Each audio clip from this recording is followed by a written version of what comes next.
नमस्कार मित्रों, मैं Vinod sir. Welcome to YouTube channel Udaan the fly. मित्रों, मैंने अपने पहले वीडियो में आपको टाइप्स ऑफ इकॉनमी के बारे में मैंने चर्चा किया था, जिसमें मैंने उस पॉइंट पे भी चर्चा किया था कि कुछ वर्षों में देखा जाए तो टाइप्स ऑफ इकॉनमी से बहुत सारे क्वेश्चन पुटअप किए गए हैं। सिर्फ पीटी में ही नहीं बल्कि मेंस में भी क्वेश्चन आते हैं। आज इस वीडियो में मैं आपको उसी टाइप्स ऑफ इकॉनमी के सेकंड सेक्शन पर चर्चा करने वाला हूं, जो कि बहुत ही महत्वपूर्ण पॉइंट है और आज के करंट एस्पेक्ट से भी जोड़ा जाए तो यहाँ से भी क्वेश्चन आने के चांसेस हैं। किस टाइप से क्वेश्चंस बन सकते हैं इस पर हम अभी चर्चा करेंगे, लेकिन थोड़ा सा हम आपको रिवाइंड कर देते हैं कि पिछले वीडियो में मैंने आपको टाइप्स ऑफ इकॉनमी के अंतर्गत कैपिटलिस्ट इकोनॉमी अर्थात पूंजीवादी अर्थव्यवस्था के बारे में मैंने चर्चा किया था। जैसा कि उसमें मैंने बताया था कि पूंजीवादी अर्थव्यवस्था के अंतर्गत जब भी उत्पादन किया जाता है, उत्पादन के साधनों का निर्धारण किया जाता है, संसाधनों का निर्धारण किया जाता है, इन्वेस्टमेंट की बात की जाती है, कैपिटल फॉर्मेशंस की बात की जाती है, लेबर की बात की जाती है या अन्य क्रियाओं की बात की जाती है, तो उसमें मैंने आपसे बताया था कि इस प्रकार की अर्थव्यवस्था पर किसी का बहुत ज़्यादा कंट्रोल नहीं होता है, नियंत्रण नहीं होता है। अर्थात ऐसी आर्थिक शक्तियाँ होती हैं जो अर्थव्यवस्था को कंट्रोल करती हैं, और उसमें मैंने पॉइंट ऑफ व्यू दिया था कि दो ही फैक्टर थे, वो थे आपके डिमांड और सप्लाई, यानी मांग और पूर्ति। यानी मांग और पूर्ति बेसिकली डिसाइड हो रहा था प्राइस लेवल से, यानी अगर कीमत घटता और बढ़ता है तो मांग और पूर्ति भी बढ़ती है। बट इस स्थिति में अगर उत्पादन हो रहा है, उत्पादन पर किसी का कोई नियंत्रण नहीं है, तो जाहिर सी बात है किसी भी देश की अर्थव्यवस्था प्रभावित होगी। उसमें मैंने आपको उन बिंदुओं पर चर्चा किया था कि पूंजीवादी अर्थव्यवस्था के अंतर्गत साधनों और संसाधनों का निर्धारण पर किसी का कोई नियंत्रण नहीं होता है। जब भी मूल्य का निर्धारण होता है तो मांग और पूर्ति के द्वारा ही प्राइस लेवल घटता और बढ़ता है। तो ऐसी स्थिति में मेंशन किया जाता है कि इस प्रकार की अर्थव्यवस्था में प्राइवेटाइजेशन की बात की जाती है, यानी निजीकरण की बात की जाती है। यानी अगर निजीकरण की बात की जाती है तो इसका अर्थ ये है कि इस प्रकार की अर्थव्यवस्था पर सरकार का कोई नियंत्रण नहीं होगा, यानी कि ये लोकतांत्रिक अर्थव्यवस्था होगी। लोकतांत्रिक अर्थव्यवस्था का मतलब ये हो गया कि लोग अपने उत्पादन के साधनों और संसाधनों के अनुसार ही उत्पादन करेंगे, उनके पास पूरा अधिकार होगा। बट उस पर मैंने चर्चा किया था कि जब भी उत्पादन होगा तो ऐसी स्थिति में उत्पादक उत्पादन करेगा तो उपभोक्ता को महत्व देगा, अर्थात उसकी संतुष्टि के अनुसार ही उत्पादन को घटाएगा और बढ़ाएगा। लेकिन उसमें जो सबसे महत्वपूर्ण पॉइंट था कि उत्पादन जब भी उत्पादन करेगा तो उसका एक ही उद्देश्य होगा, वो होगा प्रॉफिट, यानी लाभ। यानी जितना लाभ बढ़ेगा उतना ही उत्पादक उत्पादन को क्या करेगा, बढ़ाएगा। लेकिन उत्पादक अगर उत्पादन को बढ़ाएगा तो क्या पूंजीवादी अर्थव्यवस्था में उपभोक्ता को प्रॉफिट होगा? नहीं होगा। तो ऐसी स्थिति में सामाजिक कल्याण की जो भावना होगी वो नगण्य होगी। उपभोक्ता का अपनी संतुष्टि के अनुसार किस तरीके से किसी वस्तु का डिमांड किया जाए उसको प्राइस लेवल प्रभावित करेगा। तो ऐसी स्थिति में अगर उत्पादक उत्पादन करता है तो जाहिर सी बात है कि वो लाभ को ध्यान में रखकर ही उत्पादन करेगा। तो इसका अर्थ ये है कि इस प्रकार की अर्थव्यवस्था में निजीकरण की भावना होगी। जैसा कि पिछले 2 दिनों से आपने देखा होगा कि बिजली कर्मचारियों ने हड़ताल किया, तो इसके पीछे जो बातें आ रही थी, निजीकरण की बात की जा रही थी। आखिर निजीकरण की बात क्यों की जा रही है? क्या इससे भ्रष्टाचार कम होगा या जो व्यवस्था है वो पहले से अच्छी होगी? इस पर भी हम आपको पॉइंट ऑफ व्यू देंगे, लेकिन मेरा जो मेन फैक्टर है वो है कैपिटलिस्ट इकोनॉमी का। तो ऐसी स्थिति में अगर उत्पादक उत्पादन को बढ़ाता है तो प्रॉफिट लेवल जाहिर सी बात है वो अपना मैक्सिमाइजेशन करेगा। अगर वो उत्पादन को बढ़ाएगा, लाभ के स्तर को बढ़ाएगा, तो ऐसी स्थिति में प्राइस लेवल कितना ऊपर होगा और कितना नीचे होगा बेसिकली डिपेंड करेगा मांग और पूर्ति पर। और इसमें भी मैंने आपको पॉइंट ऑफ व्यू दिया था कि एडम स्मिथ की जो पुस्तक आई 1776 में, द वेल्थ ऑफ नेशन, इस पुस्तक के द्वारा पूंजीवादी अर्थव्यवस्था का जो उदय होता है वो बेसिकली देखा जाए तो आज के सभी आर्थिक देशों पर धीरे धीरे लागू हो रहा है। तो हमारी इस व्यवस्था में हम आज पूंजीवाद की तरफ जा रहे हैं या समाजवाद की तरफ जा रहे हैं या दोनों अर्थव्यवस्थाओं को अपनाना चाहते हैं, इन्हीं सारी बिंदुओं पर हम चर्चा कर रहे थे। तो आइए हम उसी पॉइंट को बेस बनाते हुए यानी कि समाजवादी अर्थव्यवस्था के बारे में चर्चा करते हैं। लेकिन पूंजीवादी अर्थव्यवस्था की क्या कमियां थी उस पर भी हम आपको थोड़ा सा पॉइंट ऑफ व्यू देते हैं। चूँकि पूंजीवादी अर्थव्यवस्था में सबसे जो मेन समस्या थी उत्पादक के प्रॉफिट की थी। अगर उत्पादक का लाभ बढ़ता है तो जाहिर सी बात है उपभोक्ता का आर्थिक कल्याण का स्तर बिल्कुल जीरो होगा। दूसरा मैंने फैक्टर आपको दिया था कि निजीकरण की बात की जाती है तो जाहिर सी बात है कि रोजगार और रोजगार के अवसर किस तरीके से उपलब्ध होंगे, ये भी महत्वपूर्ण तथ्य है। तीसरा मैंने फैक्टर दिया था कि अगर उत्पादक का उत्पादन स्तर बढ़ता है तो जाहिर सी बात है कि इस प्रकार की अर्थव्यवस्था में सामाजिक असमानता का स्तर भी तेजी से क्या होगा, बढ़ेगा। इसके अलावा और भी मैंने आपको पॉइंट ऑफ व्यू दिया था, वर्ग संघर्ष की भावना होगी, कल्याण का स्तर निम्न होगा। तो इसकी जो कमियां थी, इसी कमियों को दूर करने के लिए एक नई अर्थव्यवस्था का जन्म हुआ, जिसे बेसिकली अगर देखा जाए तो उसे सोशलिस्ट इकोनॉमी यानी कि समाजवादी अर्थव्यवस्था कहा गया। यानी समाजवादी अर्थव्यवस्था क्यों कहा गया? यानी कि अगर पूंजीवादी अर्थव्यवस्था की कमियां थी तो जाहिर सी बात है कि पूंजीवादी अर्थव्यवस्था के विपरीत ही समाजवादी अर्थव्यवस्था का जन्म हुआ। इसके पीछे भी ऐतिहासिक अगर तथ्य देखा जाए तो वैश्विक स्तर पर 1917 में बोल्शेविक क्रांति के बाद इस अर्थव्यवस्था का जन्म हुआ। अब उसके पीछे कारण क्या था कि पूंजीवादी अर्थव्यवस्था में कैपिटल फॉर्मेशंस की बात, बचत की बात, इन्वेस्टमेंट की बात, साधनों संसाधनों की बात, तो ये सारी चीज़ें अगर देखा जाए तो उत्पादक का उत्पादन पूरा अधिकार होने के कारण उपभोक्ता का कल्याण निम्न था। श्रमिकों का भी शोषण हो रहा था। जैसा कि आप जानते हैं मार्क्स की पुस्तक दास कैपिटल्स में इन बातों पर चर्चा की गई है और उसी फॉर्मेशंस के हिसाब से अगर देखा जाए तो यहाँ पर किसी भी देश की अर्थव्यवस्था में अगर उत्पादन के स्तर को बढ़ाने के साथ साथ अगर उपभोक्ता के सामाजिक कल्याण की बात की जाए तो इसी विचारधारा को ध्यान में रखते हुए वैश्विक स्तर पर अगर हम देखें तो समाजवादी अर्थव्यवस्था का उदय हुआ। बट समाजवादी अर्थव्यवस्था क्या लोकतांत्रिक अर्थव्यवस्था है या नहीं है, आज का तथ्य देखें, जैसे कि चीन की विस्तारवादी नीतियाँ, क्या इसके कारण लोकतांत्रिक अर्थव्यवस्था का हनन हो रहा है, या और भी हम पीछे तथ्य देखें तो क्या पूंजीवादी अर्थव्यवस्थाएं ये समाजवादी अर्थव्यवस्था से प्रभावित नहीं है। अब इन चीज़ों का अगर हम फॉर्मेशन देखें तो जाहिर सी बात है कि अगर अर्थव्यवस्था का विकास हो रहा है तो पूंजीवादी अर्थव्यवस्था होने के साथ साथ यहाँ पर उपभोक्ता के कल्याण को भी ध्यान में रखना चाहिए। इसीलिए समावेशी विकास की बात की जाती है जिसमें समाज के सभी वर्गों को ध्यान में रखने की बात की जाती है। अब इस अर्थव्यवस्था के संदर्भ में अगर हम देखें तो वैसे तो 1985 के पहले चाइना की अर्थव्यवस्था पूरी तरीके से समाजवादी अर्थव्यवस्था थी। समाजवादी अर्थव्यवस्था थी या साम्यवादी अर्थव्यवस्था थी, इस पर भी हम बात करेंगे। यानी कि 1985 के पहले अगर चाइना की अर्थव्यवस्था साम्यवादी अर्थव्यवस्था थी तो जाहिर सी बात है कि समाजवादी अर्थव्यवस्था के अंतर्गत अगर हम अपना पॉइंट ऑफ व्यू रखें तो समाजवादी अर्थव्यवस्था में उत्पादन के साधनों, संसाधनों, बचत, निवेश या उत्पादन के ढांचे का निर्धारण बाजार द्वारा तय न होकर अगर हम देखें तो ये तय किया जाता है आपका सरकार द्वारा। यानी सरकार डिसाइड करती है कि कितना उत्पादन किया जाए, कैसे किया जाए, किसके लिए किया जाए, मूल्य स्थिरता किस तरीके से हो, गरीबी और बेरोजगारी के संदर्भ में सरकार की आर्थिक नीतियां क्या हो। तो इस पर अगर हम देखें तो बाजार व्यवस्था या मांग और पूर्ति का तथ्य का यहाँ पर कोई प्रभाव नहीं होता है। यानी सरकार ही डिसाइड करती है कि किस तरीके से यहाँ पर उत्पादन किया जाएगा। चूंकि पूंजीवादी अर्थव्यवस्था की सबसे बड़ी कमी थी कि यहाँ पर जब प्राइस लेवल बहुत ऊंचा होता है तो यानी उत्पादक का लाभ भी बहुत ज़्यादा होता है।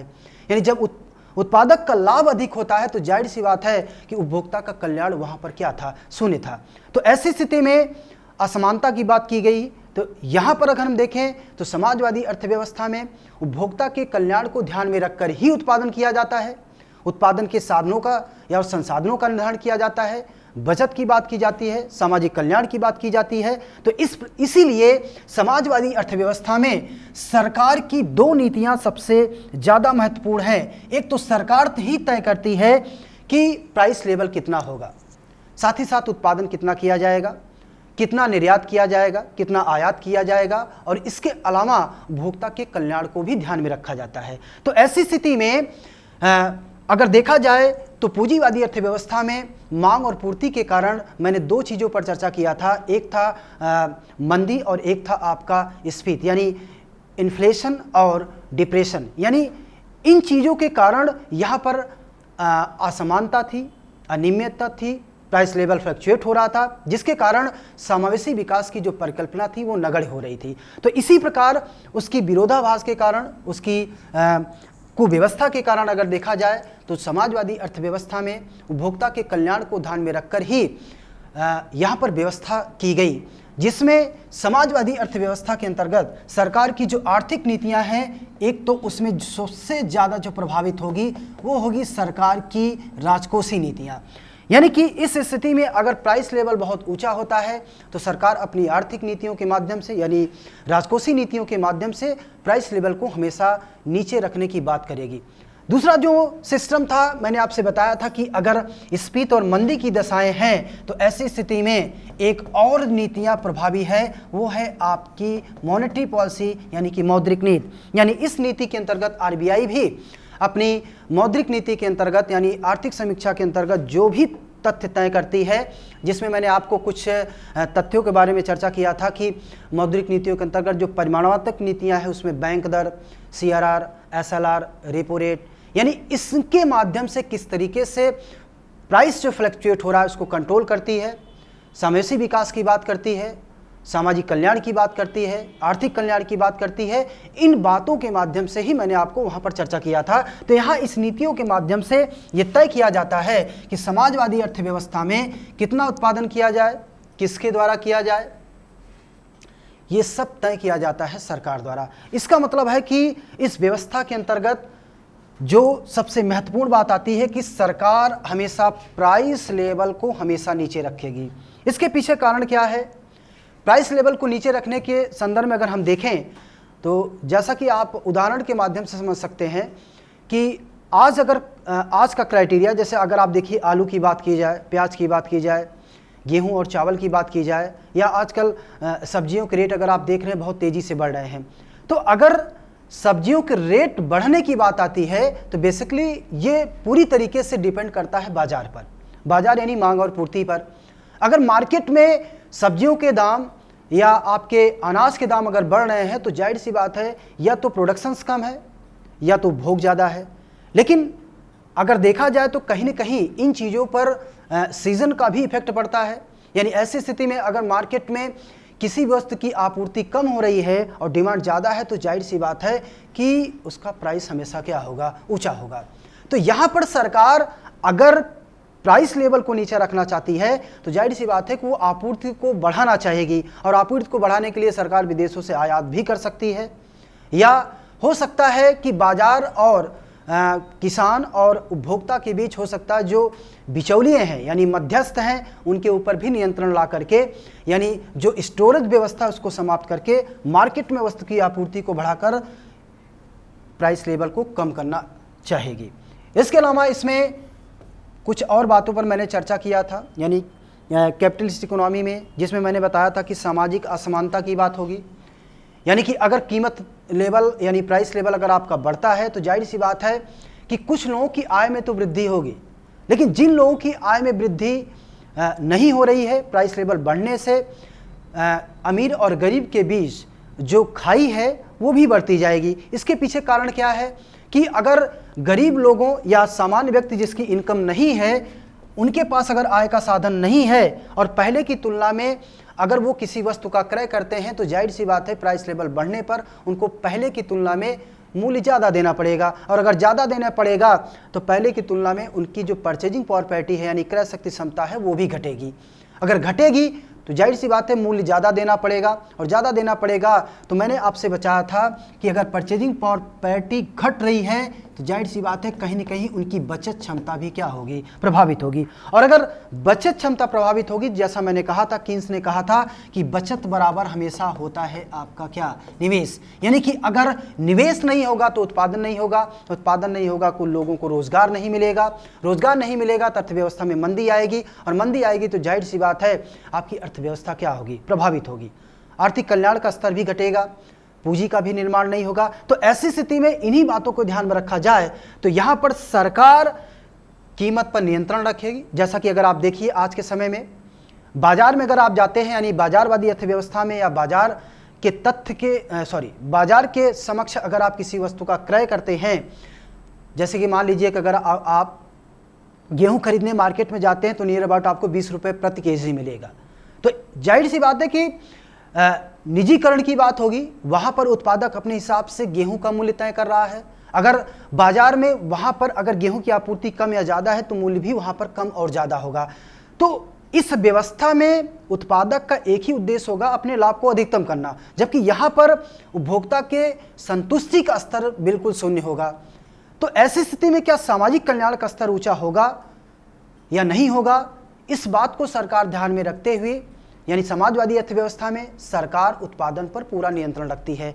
यानी कि बाजार में अगर गेहूं 20 रुपये किलो मिल रहा है तो सरकार उपभोक्ता के आर्थिक और सामाजिक कल्याण के स्तर को ऊंचा करने के लिए मूल्य पर नियंत्रण रखती है। अर्थात आप देखिए, मार्केट से अगर आप गेहूं खरीदते हैं 20 रुपये प्रति किलो मिलता है, लेकिन सरकार के सरकारी सस्ते गल्ले की दुकान या कोटे की दुकान से अगर जो आपको सुविधा दी जा रही है उसमें ये कीमत हमेशा बाजार कीमत से क्या होता है, कम होता है। कम इसलिए रखा जाता है ताकि उपभोक्ता के सामाजिक कल्याण को क्या किया जाए, अधिकतम किया जाए। तो यहां पर सरकार की जो पॉलिसी है वो समावेशी विकास की है, सामाजिक कल्याण की है, आर्थिक कल्याण की है। इसीलिए आप इस बात को ध्यान में रखिएगा कि समाजवादी अर्थव्यवस्था को कल्याणवादी अर्थव्यवस्था भी कहा जाता है। कल्याणवादी अर्थव्यवस्था का मतलब यह है कि यहां पर उपभोक्ता के कल्याण को ध्यान में रखकर ही राजकोषीय और मौद्रिक नीतियों का निर्धारण किया जाता है ताकि समाज के सभी वर्गों का विकास हो। इसीलिए कल्याणवादी अर्थव्यवस्था को मैंने कहा कि इसे समाजवादी अर्थव्यवस्था भी कहते हैं।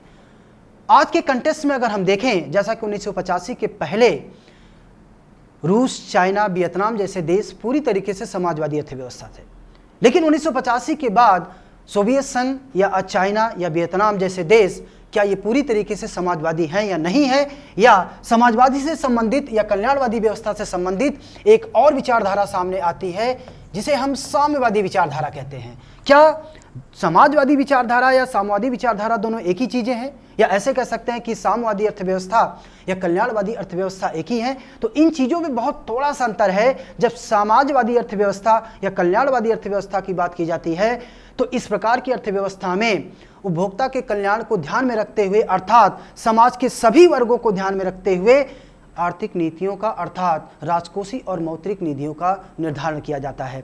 लेकिन साम्यवादी अर्थव्यवस्था में लगभग सिस्टम वही होता है, बट थोड़ा सा इसमें डिफरेंशिएट यह है कि साम्यवादी अर्थव्यवस्था के अंतर्गत उन्हीं लोगों का ध्यान में रखा जाता है जो आर्थिक रूप से पिछड़े हुए हैं, जिनका विकास नहीं हुआ है, सामाजिक विचारधारा में नहीं है, गरीबी है। यानी कि उन्हीं लोगों को ध्यान में रखकर ऐसी नीतियां बनाई जाती है ताकि उनका भी आर्थिक कल्याण हो सके। यानी कि सरकार की जो अभी आर्थिक नीतियां आप देखिए समय समय पर, जैसे प्रधानमंत्री जनधन योजना के तहत या इसके पहले सरकार के जो बहुत सारे कार्यक्रम आते हैं, इस पर भी हम चर्चा करें आगे आपको चैप्टर्स में। तो इसके माध्यम से सरकार किस बिंदुओं पर किस तरीके से सामाजिक कल्याण की बात करती है आज के कंटेस्ट में, उस पर भी हम आपको चर्चा करेंगे। लेकिन यहाँ पर साम्यवादी विचारधारा के अंतर्गत सरकार आर्थिक नीतियों का निर्धारण इस तरीके से तय करती है ताकि समाज के उन्हीं वर्गों का विकास हो जो आर्थिक रूप से पिछड़े हैं। यानी उनको ध्यान में रखकर, साम्यवादी विचारधारा को ध्यान में रखकर साम्यवादी व्यवस्था करते हुए इस तरीके से उत्पादन करती है, उत्पादन के साधनों संसाधनों का निर्धारण करती है, संचालन करती है, प्रबंधन करती है ताकि ये लोग भी सामाजिक विचारधारा से जुड़ सके, इनका भी विकास हो सके। तो हमारी इस व्यवस्था में जो समाजवादी अर्थव्यवस्था है वो पूंजीवादी अर्थव्यवस्था के बिल्कुल विपरीत है। इस प्रकार की अर्थव्यवस्था में समानता की बात की जाती है, प्रबंधन की बात की जाती है, समावेशी विकास की बात की जाती है। इस पर यानी कि इस प्रकार की अर्थव्यवस्था में मांग और पूर्ति का बहुत ज़्यादा प्रभाव नहीं होता है। सरकार जब भी आर्थिक नीतियां अर्थात राजकोषीय नीतियों का निर्धारण करती है तो उसमें हमेशा समाज के सभी वर्गों को कल्याण को ध्यान में रखकर ही विकास की बात करती है। तो आज का जो पॉइंट था वो उसको अगर हम देखें तो समाजवादी अर्थव्यवस्था में सामाजिक विकास, आर्थिक विकास, बचत की बात, निवेश की बात, सारी चीज़ों का जो एजेंडा है पूरी तरीके से बाजार द्वारा तय ना होकर वो बिल्कुल सरकार द्वारा ही तय किया जाता है।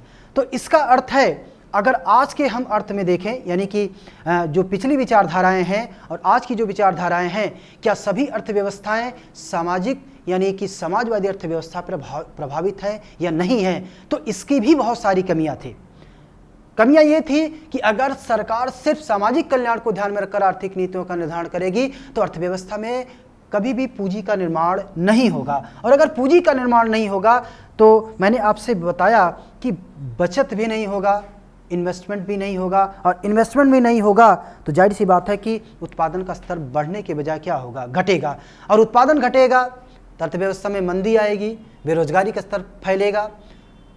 इसके अलावा अगर बेरोजगारी फैलेगी तो जाहिर सी बात है कि देश में विकास का स्तर बहुत क्या होगा, निम्न होगा, और अगर निम्न होगा तो कहीं ना कहीं आपके देश की जीडीपी, आपका जीएनपी और पीसीआई यानी पर कैपिटा इनकम भी आपका क्या होगा, प्रभावित होगा। जैसा कि इस तथ्य के बारे में मैंने आपके पहले वीडियो में थोड़ा सा पॉइंट ऑफ व्यू दिया था, बाकी इसके बारे में आपको जब मैं नेशनल इनकम पढ़ाऊंगा तो वहाँ पर बहुत सारी चीज़ों पर चर्चा करूंगा। लेकिन आज का जो पॉइंट था बहुत ही महत्वपूर्ण पॉइंट था समाजवादी अर्थव्यवस्था के संदर्भ में।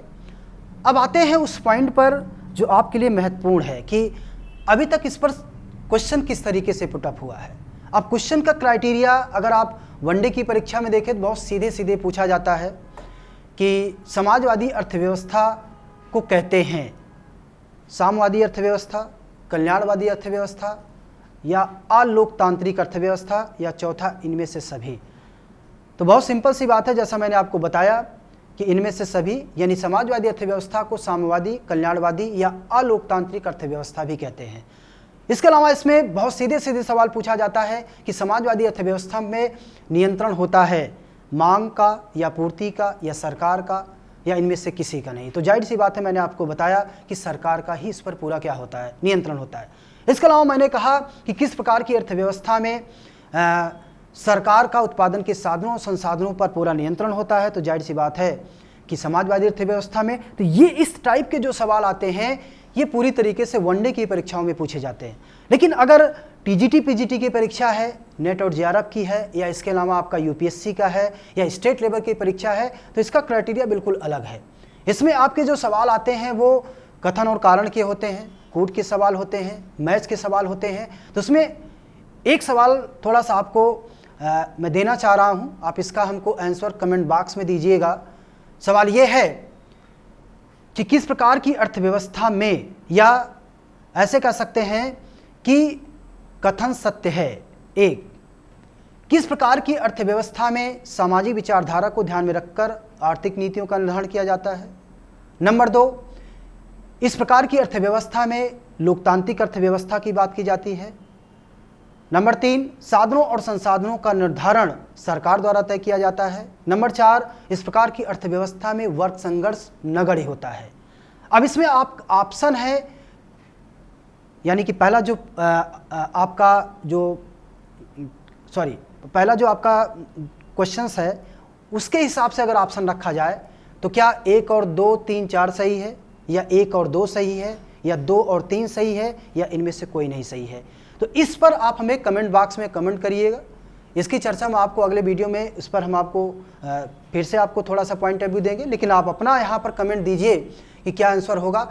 बाकी जैसा मैंने आपको बताया कि पूंजीवाद के विपरीत किस तरीके से समाजवादी अर्थव्यवस्था का जन्म हुआ, इसके अंतर्गत क्या क्या चीज़ें थी, उस पर भी मैंने आपको पॉइंट ऑफ व्यू किया था। बाकी और भी कुछ बातें हैं, क्वेश्चंस हैं, अगले वीडियो में हम इस पर चर्चा करेंगे। इसके अलावा पूंजीवादी अर्थव्यवस्था के साथ साथ समाजवादी अर्थव्यवस्था के मैंने इस पर चर्चा किया। आगे कुछ और भी अर्थव्यवस्थाएं हैं, उसके बारे में हम चर्चा करेंगे। लेकिन आज तक की वीडियो में यहीं पर आपको ये क्लास कैसी लगी आप इस पर कमेंट कीजिएगा, और आगे चलकर हम आपको अगले वीडियो में कुछ और पॉइंट पर चर्चा करेंगे। लेकिन आप इस चैनल को लाइक करिए और क्लास कैसी है इस पर भी आप कमेंट करिए, और आपको क्या समझ में आया नहीं आया इस पर भी अपना आप पॉइंट ऑफ व्यू रखिए। बाकी के लिए धन्यवाद, थैंक यू।